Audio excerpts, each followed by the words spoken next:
கோடவியல் இப்போ கொளுத்த ஆரம்பிச்சிருச்சு. ஒரே வியர்வை ஒரு மாதிரி பிசுபிசுன்னு ரொம்பவே கஷ்டமா இருக்கும் இல்லையா? அப்போ நாம யோசிப்போம், நம்ம போடுற ட்ரெஸ்ஸா இல்ல நம்ம யூஸ் பண்ற சன்ஸ்கிரீனா, எது நம்மள இந்த வெயில்ல இருந்து பெட்டரா காப்பாத்தணும் எப்பவாச்சும் யோசிச்சிருக்கீங்களா? வாங்க, இந்த சம்மர்ல எப்படி கூலா அதே சமயம் சேஃபாவும் இருக்கிறதுன்னு சில ஷாக்கிங்கான உண்மைகளை இன்னைக்கு பார்க்கலாம். என்னடா இது வித்தியாசமான கேள்வியா இருக்கேன்னு பாக்குறீங்களா? ஆமா, பொதுவா வெயில்னு சொன்னாலே நமக்கு முதல்ல ஞாபகம் வருது சன்ஸ்கிரீன் தான். ஆனா நாம போடுற டிஷர்ட் தான் உண்மையான ஃபர்ஸ்ட் லைன் ஆஃப் டிஃபென்ஸா இருக்க முடியும். எப்படின்னு தெரிஞ்சுக்கிறேடியா? வாங்க பார்க்கலாம். கோடை காலத்தோட பெரிய சேலஞ்சே இதுதான். எப்படி கூலா கம்ஃபர்டபுளா இருக்கிறது, அந்த வேர்த்து ஒட்டுற ஃபீலிங் இல்லாம இருக்கிறதே பெரிய டாஸ்க். சரி, இந்த சேலஞ்சை ஜெயிக்கிறதுக்காக கோடை காலத்தோட 2 ஃபேமஸான துணிகளை நேருக்கு நேரா மோத விட்டு பாத்திரலாம். இப்போ ஃபைட் ஆரம்பமாகுது. ஒரு பக்கம் நம்ம எல்லாருக்கும் ரொம்ப பரிச்சயமான சாஃப்டான காட்டன், இன்னொரு பக்கம் பார்க்க கொஞ்சம் ரஃப்பா இருந்தாலும் பயங்கர பவர்ஃபுல்லான லினன். முதல் பார்வையில விலை கம்மி சாஃப்டா இருக்குன்னு காட்டன் தான் ஜெயிக்கிற மாதிரி தெரியும். ஆனா காத்துல ஈரப்பதம் அதிகமாகும்போது தான் அசலான ஆட்டமே ஆரம்பிக்குது. சரி, லினன் எப்படி ஜெயிக்குதுன்னு பார்க்கலாமா? அதோட சீக்கிரட்டே அதுல இருக்கிற சின்ன சின்ன காலி இடங்கள் தான். இதனால காட்டனை விட ஒரு 20-30% காத்து ஈஸியா உள்ள போயிட்டு வரும். சிம்பிளா சொல்லணும்னா, உங்களுக்கு வர்ற வியர்வைய காட்டன் அப்படியே புடிச்சு வச்சுக்கும். ஆனா லினன் இருக்கே, அது சட்டுன்னு அந்த வியர்வைய காத்துல அனுப்பி விட்டுடும். அதனாலதான் காத்துல எவ்வளவு ஈரப்பதம் இருந்தாலும் லினன் துணி நம்ம உடம்புல ஒட்டாம ஒரு மாதிரி ட்ரையா ஃப்ரெஷ்ஷா ஃபீல் ஆகும்.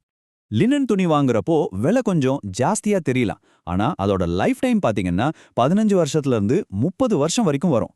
அதே ஒரு காட்டன் துணி 3-7 வருஷம் தான் தாங்கும். சோ லாங் ரன்ன பார்த்தா லினன் தான் ஸ்மார்ட்டான இன்வெஸ்ட்மெண்ட்.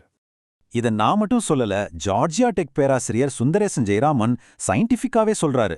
லினனோட ஸ்பெஷலான அமைப்பால ஈரப்பதம் அதிகமா இருக்கிற கோடை நாட்களுக்கு அதுதான் பெஸ்ட் சாய்ஸ். அதனால கம்ஃபர்ட் போட்டியில குறிப்பா ஈரப்பதமான கிளைமேட்ல லினன் தான் தெளிவான வின்னர். ஓகே, கம்ஃபர்ட் பத்தி பேசிட்டோம். இப்போ சேஃப்டிக்கு வருவோம். சூரியனோட தாக்கத்திலிருந்து நம்மளை காப்பாத்திக்கிறதுல நம்ம ட்ரெஸ் ஒரு முக்கியமான ரோல் பிளே பண்ணுது. இது சும்மா நிழல் கொடுக்கறது மட்டும் இல்ல, அதுக்கும் மேல. நாம எல்லாருமே சன்ஸ்கிரீன்ல SPF ரேட்டிங் பத்தி கேள்விப்பட்டிருப்போம் இல்லையா? அதே மாதிரி தான் துணிகளுக்கு UPF, அதாவது அல்ட்ரா வயலட் ப்ரொடெக்ஷன் ஃபேக்டர். ஒரு துணி சூரியனோட ஆபத்தான UV கதிர்களை எந்த அளவுக்கு பிளாக் பண்ணுதுன்னு சொல்றது தான் இந்த UPF. ஒரு சாதாரண காட்டன் டிஷர்ட்டோட UPF ரேட்டிங் வெறும் 6 தான் இருக்கும். ஆனா சன் ப்ரொடெக்ஷனுக்காகவே டிசைன் செஞ்ச துணிகளோட UPF 30க்கு மேல இருக்கும். அதாவது 30ல் 1 பங்கு UV கதிர்கள் மட்டும்தான் உங்க ஸ்கின்னை தொடவே முடியும். ஒரு துணியோட பாதுகாப்பு திறனை நிறைய விஷயங்கள் பாதிக்கும். நல்லா டைட்டா நெஞ்ச துணி, டார்க் கலர் இதெல்லாம் அதிக பாதுகாப்பு கொடுக்கும். ஆனா இங்க ஒரு பெரிய ட்விஸ்ட் இருக்கு. உங்க டிஷர்ட் ஈரமாயிடுச்சுன்னா அதோட பாதுகாப்பு திறன்ல பாதி காலி. ஆமா, நீங்க சரியா தான் கேட்டீங்க. வேர்வையில நனைஞ்சா கூட நம்ம பாதுகாப்பு லெவல் குறைஞ்சிரும். இது ரொம்ப முக்கியமான கேள்வி. நம்ம Dress உடம்புல முக்காவாசி இடத்த கவர் பண்ணிரும். ஆனா நம்ம முகம், கழுத்து, கைகள் மாதிரி கவர் பண்ணாத இடங்களுக்கு நம்ம எல்லாரும் ஒரே ஒரு சொல்யூஷன் தான் யூஸ் பண்றோம். அது சன்ஸ்கிரீன். இவர் தான் ஆக்சிபென்சோன். சன்ஸ்கிரீன்ல ரொம்ப காமனா யூஸ் பண்ற ஒரு கெமிக்கல்.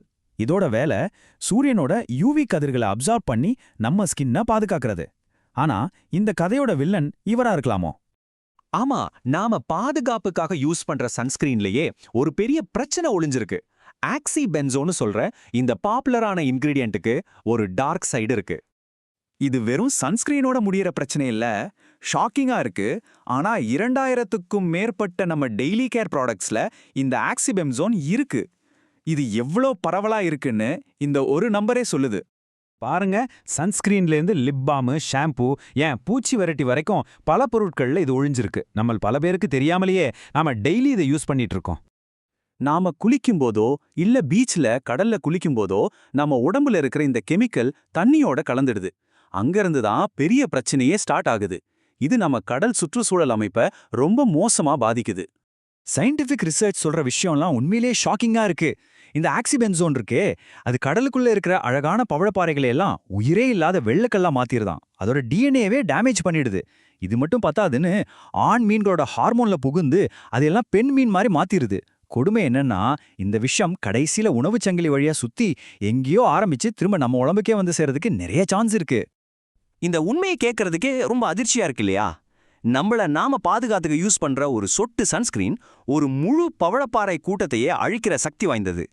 இதுதான் இந்த கெமிக்கலோட உண்மையான இம்பாக்ட். இவ்ளோ பிரச்சனைகள் இருக்குன்னா இதுக்கு சொல்யூஷனே இல்லையா? நிச்சயமா இருக்கு. நம்மளையும் நம்ம பூமியும் பாதுகாக்க சில தெளிவான சுலபமான வழிகள் இருக்கு. வாங்க அத பத்தி பார்க்கலாம். இந்த 3 ஸ்டெப்ஸ் ரொம்ப சிம்பிள். முதல்ல சரியான துணியை தேர்ந்தெடுங்க. ரெண்டாவது, துணி வாங்குறப்போ யூபிஎஃப் ரேட்டிங்கை செக் பண்ணுங்க. மூணாவதா, உங்க ஸ்கின்னோட கவர் பண்ணாத பகுதிகளுக்கு ஆக்சிபென்சோன் இல்லாத ஜிங்க் ஆக்சைடு மாதிரி மினரல் பேஸ்டு சன்ஸ்கிரீன் யூஸ் பண்ணுங்க. ஒரு நல்ல விஷயம் என்னன்னா, சயின்ஸ் நமக்கு பாதுகாப்பான வழிகளையும் காட்டிட்டு இருக்கு. கடல்வாழ் உயிரினங்கள்லேருந்து எடுக்கப்படுற எம்ஏஏ, சைட்டோனேமின் மாதிரியான நேச்சுரல் பொருட்கள் எந்த கெடுதலும் செய்யாத அடுத்த ஜெனரேஷன் சன்ஸ்கிரீனை உருவாயிட்டு வருது. இது நமக்கு ஒரு நல்ல எதிர்காலத்துக்கான நம்பிக்கை கொடுக்குது. சோ அடுத்த தடவை நீங்க சம்மருக்கு ரெடி ஆகும்போது இந்த கேள்வியை நீங்களே கேட்டுக்கோங்க. நம்ம போடுற ட்ரெஸ்ல இருந்து பூசுற க்ரீம் வரையும் நம்ம எடுக்கிற ஒவ்வொரு முடிவும் நம்மளையும் நாம வாழ்ற அந்த பூமியும் பாதுகாக்கிற மாதிரி இருக்கணும். உங்களோட தேர்வுகள் புத்திசாலித்தனமா இருக்கட்டும்.